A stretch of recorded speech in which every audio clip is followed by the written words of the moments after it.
grupo compuesto por Audrey Maña, David López y Afirma Mani, quienes son la plena Najera, les van a explicar un poco más sobre las lesiones del ADN y los mecanismos de reparación. Cuando hablamos de lesiones del ADN, hablamos del daño o alteración que sufre la molécula del ADN, ya sea físico o químico. Estos cambios estructurales son causados por agentes químicos, radiaciones o errores en la replicación celular. Esto básicamente interfiere en la capacidad del ADN para leerlo o copiarlo. Si esto no se llega a reparar adecuadamente, puede causar lesiones, cáncer o enfermedades hereditarias. Ahora les voy a hablar un poco más acerca de los tipos de lesiones del ADN. Tenemos por radiación UV, más que todo en este tipo de lesión es de UV por la forma de energía que proviene del sol, afecta directamente a las moléculas biológicas, en este caso el ADN. Pero ¿cómo daña el ADN? El ADN se daña por una exposición directa, que es básicamente cuando la energía del fotón UV es absorbida por las bases del ADN. Eso produce la formación de dímeros de bases pirimídicas, especialmente la timina y la citosina. Y esta unión es anormal y deforma el material genético. En la exposición directa participan los rayos UVB y UVC. También tenemos los mecanismos indirectos que ocurren por radiaciones de UVA. Y en este caso es distinto a la radiación directa, ya que aquí el ADN no absorbe directamente los rayos UV, sino que en cambio la radiación excita a los cromóforos, que son moléculas que absorben luz, y estos liberan especies reactivas con oxígeno, que son los eros, conocidos como eros. Y estos son como el peróxido, radicales hidroxilos y superóxidos. Los eros oxidan al ADN o a las proteínas asociadas a este, causando rupturas de cadenas de ADN simple o doble, modificaciones oxidativas en base, por ejemplo, la formación de oxoguanina y alteraciones en uniones de ADN. También tenemos al daño oxidativo. El daño oxidativo es un daño grave que altera la fuente de información del ADN. Esto se produce porque hay un exceso de radicales libres y pocos antioxidantes para contrarrestar esto. Los radicales libres tienen principalmente el oxígeno y se dan cuando el oxígeno se usa. Cuando el oxígeno es usado por nuestras células, por ejemplo, la respiración, se generan especies reactivas de oxígeno, eros, y si hay elevados eros, pueden oxidar y dañar el ADN. Y en el ADN la desosribosa es un componente muy sensible y es el más propenso a sufrir ruptura. Y acerca sobre los antioxidantes, podemos decir que ellos son como protectores, ya que neutralizan los radicales libres, detienen las reacciones de oxidación y evitan que el ADN y las moléculas se dañen. En el cuerpo, nuestro antioxidante es el potasio y en nuestra dieta es la vitamina C y la vitamina E, frutas y verduras.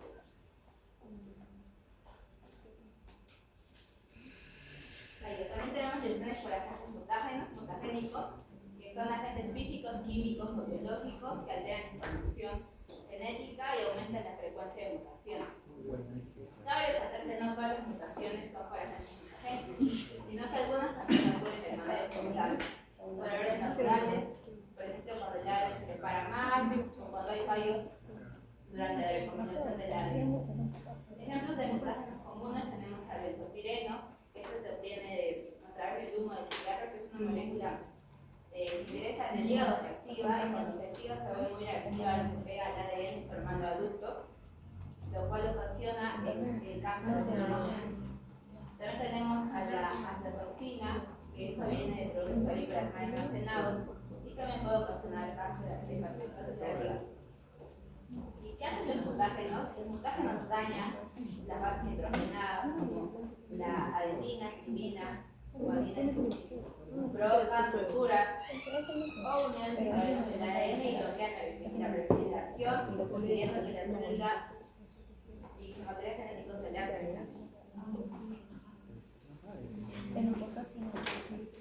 A mí me tocó hablar sobre los mecanismos de reparación del ADN. Debemos de saber que el ADN está constantemente expuesto a diversos tipos tipos de daños como por ejemplo químicos, físicos e incluso físicos. Aquí los mecanismos nos ayudarán a detectar la lesión, eliminar la parte dañada y a su vez también sustituyen diversos fragmentos con una secuencia correcta usando la hebra complementaria. También vamos a ver los diferentes tipos. En la reparación existe un proceso llamado proofreading, que básicamente es al español traducido como la comprobación de pruebas, básicamente. Esta, ¿cómo se llama? Inicia en la duplicación del ADN y normalmente esta inicia en la duplicación del ADN y es cuando la fidelidad del ADN está, ¿cómo se llama? Está normalmente basado en la actividad de la exonucleasa 3,5 y también a su vez va a utilizar la ADN polimerasa para implementar. ¿Cómo funciona la polimerasa? La polimerasa lo que hace es que pone correctamente, pone un nucleótido, pero si este paramiento no es complementario, entonces lo que hace es que la hebra del ADN no está de manera estructuralmente correcta. Es por eso de que lo que hace la ADN polimerasa normalmente es sustituir ese ADN, retrocede, corta ese nucleótido y pone el nucleótido correcto. Bien. Acá tenemos diferentes tipos. Empezamos desde el tipo de reparación directa de bases. Esta llega a corregir el daño sin llegar a alterar la hebra del ADN. Y se utilizan acá principalmente dos mecanismos, que es la fotorreducción y luego también tenemos la desmetalización. En la fotorreducción, por ejemplo, esto normalmente sucede por algas, bacterias y normalmente no se puede suceder en mamíferos placentarios. Nosotros somos un mamífero placentario. Es por ello ¿por qué? Porque nosotros contamos con dos genes CRI, los cuales, llegan a codificar fotorreceptores que nos ayudan para captar la luz, pero y esto implica en el ritmo circadiano, pero no llega a involucrarse en la fotoreactivación. Aquí principalmente funciona la enzima fotoliasa, que podemos ver un ejemplo de su secuencia, de cómo los rayos ultravioleta son los que captan. Luego la fotoliasa es la que actúa, la luz visible es cuando la enzima llega a recibir la luz visible, es cuando se llega a activar y así se puede llegar a reparar el daño. Luego la desmetilización de bases es provocado por las dioxigenasas dependientes de hierro y a su vez de alfa-cetoglutarato. Bien. Luego seguimos con la reparación de escisión de bases. Esta tiene dos principalmente, que es la NER y la BER, que básicamente involucra sistemas enzimáticos. Empezamos desde la ADN glicosilasa o la UDG, que es la glicosilasa mayormente principal, que esta reconoce y elimina la base dañada. Luego se crean los sitios AP, que son apurinilínicas o apurinas, que el enzima AP endonucleasa llega a ser la que corta este fragmento. Y luego la ADN polimerasa B es la que llega a rellenar el sitio. Y por último la ADN ligasa es la que logra sellar esa ruptura. Acá podemos ver un ejemplo de la reparación de escisión de bases, como por ejemplo que está funcionando primero la ADN glicosilasa, luego la endonucleasa, la exonucleasa, la ADN polimerasa y finalmente la ligasa que llega a sellar. Luego la reparación por escisión de fragmento, que es la reacción que llega a corregir los errores de paramientos de bases durante la replicación del ADN. Aquí llegan a corregir daños voluminosos o que distorsionan la hélice. Acá tenemos dos, principalmente la NER global y la NER acoplada a la transcripción. La NER global es un poco más lenta en su proceso y suele activarse en sitios donde no hay transcripción. Y por ende la NER acoplada a transcripción, que también es como la TCR, y la NER global es la GGR. Esta sí es más eficaz, más eficiente, y si llegan a activarse en los procesos donde hay transcripción. Esto puede provocar enfermedades como por ejemplo la xenoderma y ¿cómo se llama? Diferentes tipos de enfermedades malignas. También me había olvidado, también existe la MMR, que también es una subreparación de la división de fragmentos, que es la reparación por error de emparejamiento. Aquí hay tres principales, que es la MUT-S, la MUT-L y la MUT-H. Lo que hace la MUT-S es que llega a reconocer la base dañada. ¿Y cómo se llama? La MUT-S es un complejo. La MUT-L, por ejemplo, llega a romper los enlaces para llegar a que la ligas al final llegue a sellar la ruptura.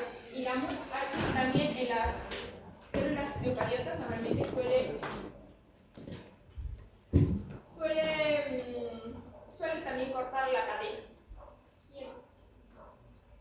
Luego hablamos de la reparación de rupturas de doble cadena, que donde es un tipo especialmente peligroso debido a que como no hay una cadena complementaria, porque hay ruptura de las dos cadenas, no se puede llegar a reparar así de forma directa. También, pues se llama su daño también importa porque debido a pierde información genética y a su vez también llega a conducir a la letalidad celular y a su vez a la enfermedad. Bien. Luego tenemos la reparación por recombinación homóloga. Sucede cuando un grupo de proteínas trabajan juntas para reparar el daño del ADN y con se utiliza la información del cromosoma homólogo que no está roto, que coincide con la del dañado, pero que no está roturado, para llegar a la fragmentación, para reparar la fragmentación que se ha causado. Luego en este proceso se llegan a acercar los dos cromosomas homólogos, donde se utiliza la región sin daños del homólogo para que la cromátide o molde llegue a sustituir la región donde no ha habido ese daño. Esta es la más limpia de los dos tipos de reparaciones de procedimiento por doble cadena. Y en la unión no suele normalmente causar mutaciones. Luego tenemos la reparación por unión de extremos no homólogos, que en este mecanismo es ya más peligroso y más propenso a errores. Es debido por esto que no suele ser tan incidente.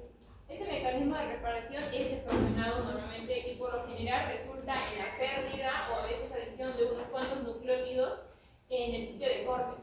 Los dos extremos de corte de un cromosoma simplemente se vuelven a pegar en esta parte. Y acá tenemos, por ejemplo, el procedimiento que es primero se reconoce los extremos rotos por el complejo CU70 y QU70 y QU80. Y luego pasa el reclutamiento de la quinasa ADN PGSC. Luego pasa por el procesamiento de extremos, a veces cortando o rellenando, y por último la unión por la ligasa número 4. Los dos extremos por lo tanto la unión de extremos no homólogos tiende a producir una mutación, pero es mejor que la alternativa donde normalmente se pierde uno de los brazos del cromosoma. Bueno, siguiendo con la exposición, el tema que se expuso previamente sobre las separaciones, sobre desenlaces, y todo esto tiene una consecuencia, si no se corrige correctamente, que son las enfermedades asociadas a defectos en reparación. Siempre. Consideremos como uno que ya mencionaron, pero que vamos a explicitar más acerca de él, que es el xeroderma pigmentoso, el cual es una falla en la conversión precisión de nucleótidos, el cual ya se pusieron, y las células no dividen el ADN causado por rayos UV. Esto quiere decir que desarrollan una fotosensibilidad en la piel mucho mayor, lo cual es sensible a esta piel, y lo que se puede notar son las pecas prematuras o bien quemaduras, son muy sensibles a la luz. Y puede acompañarse de trastornos neurológicos progresivos, pero esto no acaba acá. Entonces, ¿cómo podemos tratar esta enfermedad? Y es que no hay una cura, se podría decir. Más bien, son tan sensibles a la luz que deben echarse o bien bastante bloqueador, tienen una ropa especial para ellos, y eso, que deben cuidarse. ¿Por qué? Porque tienden a desarrollar mayor incidencia de cáncer en la piel. Siguiente. Tenemos al cáncer colorectal hereditario no policístico, también conocido como síndrome de Lynch, el cual es básicamente la mutación, el error de nuevo en lo que son las preparaciones de ADN que se acumulan dentro de este, y mientras no se acumulan, vayan afectando a más de esto. Tenemos lo que ya mencionó mi compañera, que es una agrupación de errores de aprendizaje del ADN, MMF, como el MLH1, MSH2, MSH6 y el PMS2. Claro, cuando falla la mutación se acumula y genera inestabilidad en los satélites, un marco de la alteración genética. Básicamente en esto es propenso a varios tipos de cáncer, como sea el cáncer de colon, el cáncer de intestinos y diversos más, y afecta principalmente al colon, que es lo que más se menciona en este caso. Siguiente.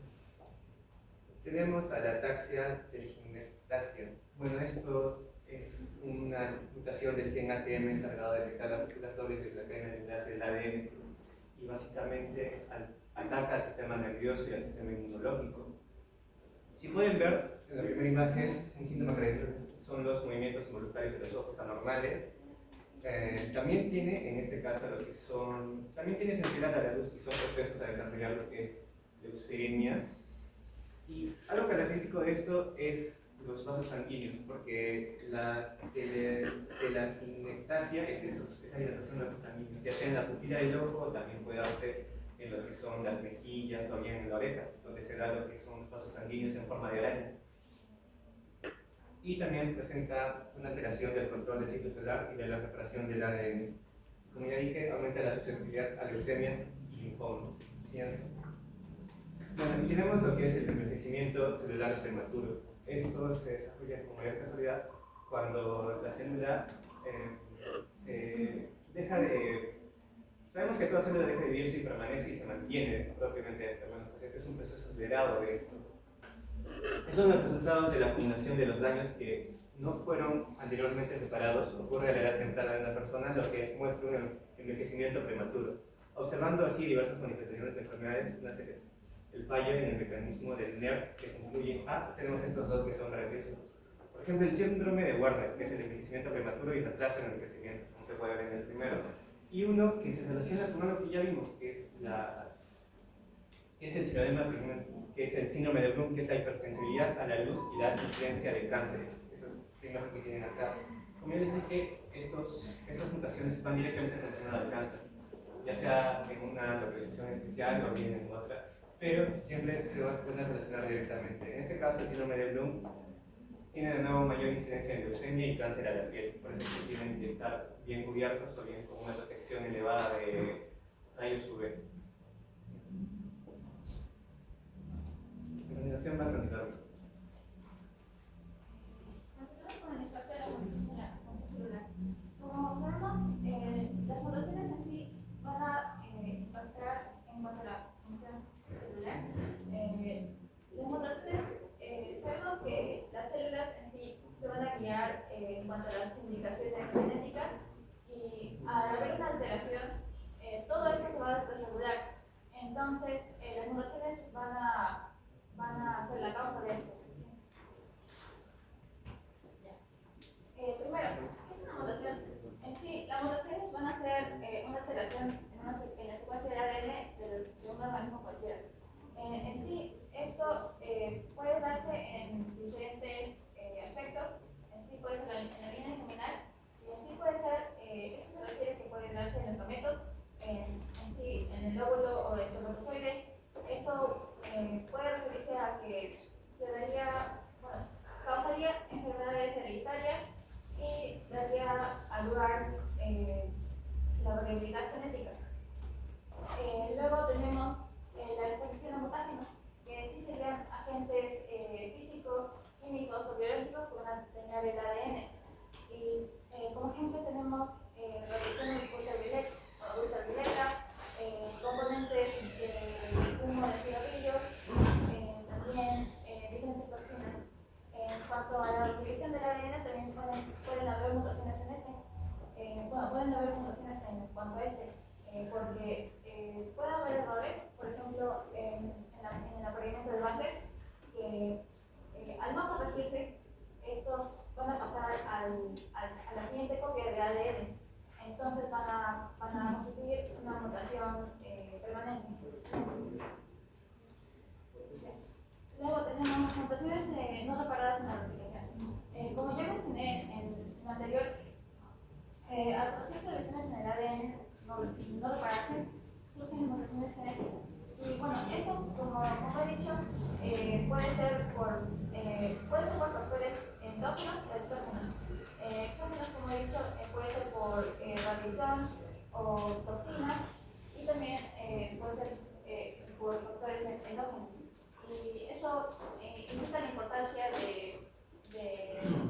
sistema de reparación con el que cuenta el ADN. Luego tenemos la relación entre las mutaciones y las celulares.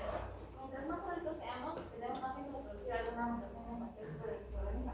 Esto se refiere a que mientras más edad se tenga, las células presentan más ciclos de división.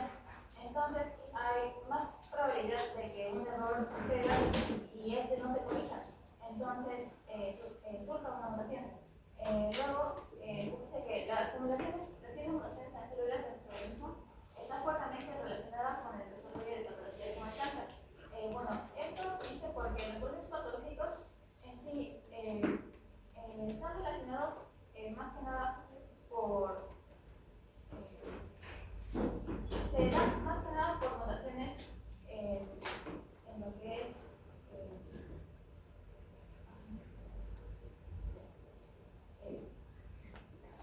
el cáncer o enfermedades hereditarias. Se van a dar por mutaciones en las células que son estas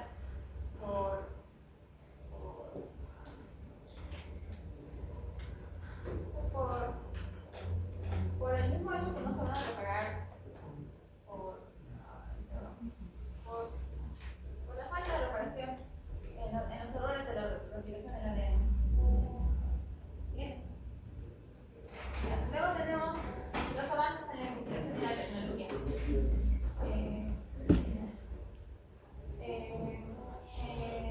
La tecnología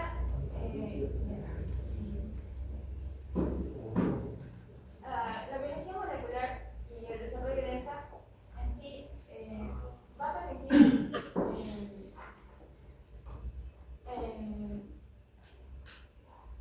la prevención de estos errores.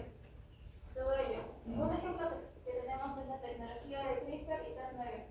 Este CRISPR y Cas9 es las siglas de Cluster Regularly Interspaced Short Palindromic Repeats, asociado a Cas9, que sería repeticiones palindrómicas cortas agrupadas irregularmente asociadas a la nucleasa Cas9.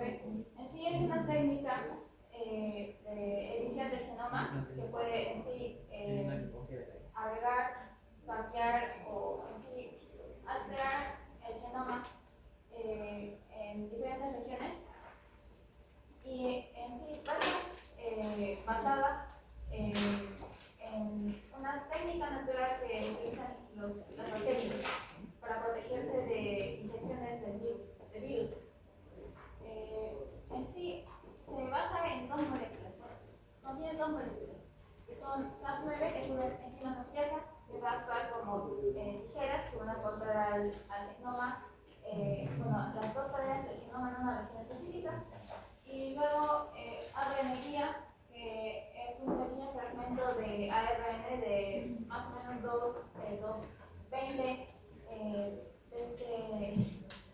20 bases de largo dentro del mismo ARN, que va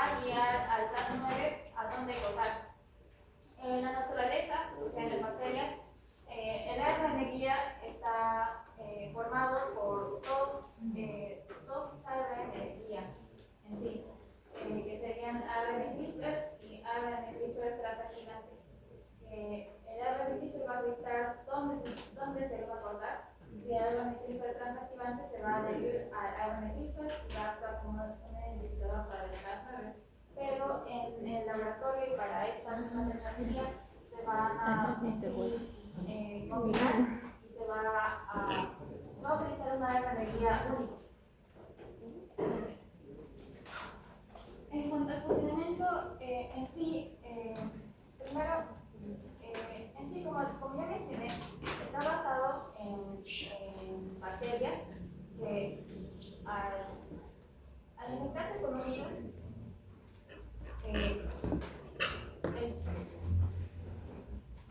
van a extraer pequeños fragmentos del virus y van a integrarlos a su propio ADN. Luego, lo que van a hacer es, estos fragmentos se van a llamar, fragmentos CRISPR. Y lo que va, luego, ante un nuevo ataque del virus, se van a crear ARN a partir de esos fragmentos CRISPR y con ayuda de la enzima Cas9 se va a guiar al sitio del ADN del virus y se va a cortar el ADN para inactivarlo. El funcionamiento de esta tecnología es básicamente lo mismo. El ARN guía se va a unir al ADN y se va a unir también a la enzima Cas9, que en sí sería la enzima más utilizada, pero también se pueden utilizar otras enzimas que, por ejemplo, se puede utilizar la enzima CTF1 y luego lo que va a hacer el ARN guía es guiar hasta el segmento de ARN específico para cortarlo. Luego de cortarlo, el sistema de reparación del ARN tiene dos opciones: o agregar o borrar el material genético del ADN o utilizar un ADN donante para reemplazar los segmentos. Y así es como se repararía el ADN. Luego, las limitaciones de esta tecnología serían que en cuanto no siempre se va a llegar al segmento específico de ADN. Entonces, la especificidad del ARN guía va a ser que no siempre corte en un lugar deseado. Eso se llamaría una edición off-target, que terminaría resultando en una mutación, una activación de oncogenes, una respuesta inmune y una activación o una inactivación de genes no deseados, y también de que pueda activarse incluso si es que no se utiliza una energía correcta, porque existe riesgo de que pueda cortar incluso en ausencia de la energía que no sería adecuado. Bueno, para concluir, tenemos lo que son las terapias asistidas al objetivo biológico, donde tenemos los avances de investigación del ADN, que en este caso se incluye a la IA siguiente, y donde la aplicación de la inteligencia artificial detecta mutaciones y patrones del daño del ADN, modela y predice fallos enzimáticos en la reparación del ADN y diseña fármacos que modulan mecanismos de reparación. Tenemos un ejemplo actual, el cual es el AlphaFold, que predice estructuras de proteínas con IA, y tenemos unos modelos de IA para diagnósticos genéticos y detección de cáncer. Y tenemos una perspectiva futura de estas IAs, justamente que van progresando, la integración de IA más de edición genética para preparaciones mucho más precisas y la prevención de enfermedades hereditarias y envejecimiento celular. Con eso concluiría la exposición. Muchas gracias.